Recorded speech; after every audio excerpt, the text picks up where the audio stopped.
মুখ্যমন্ত্রীর নির্দেশের পর সরকারি পুরসভার ফাঁকা ও বেআইনি দখল জমি চিহ্নিতকরণ শুরু করল বসিরহাট পুরসভা।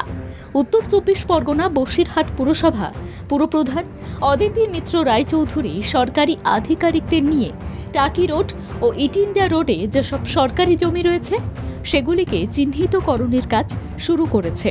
23টি ওয়ার্ডে যেখানে বেআইনিভাবে দখলদারি সরকারি জমি রয়েছে সেই সরকারি জমির উদ্ধার করতে সেই জায়গায় পৌরসভার তরফে ফেস্টুন লাগিয়ে দেওয়া হয়েছে।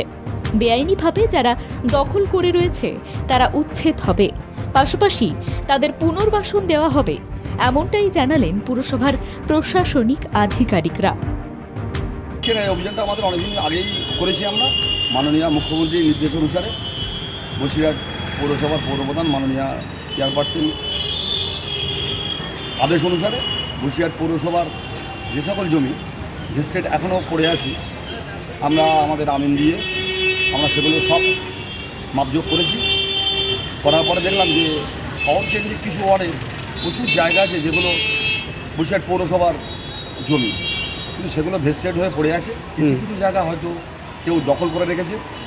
আমরা সেইগুলোই মূলত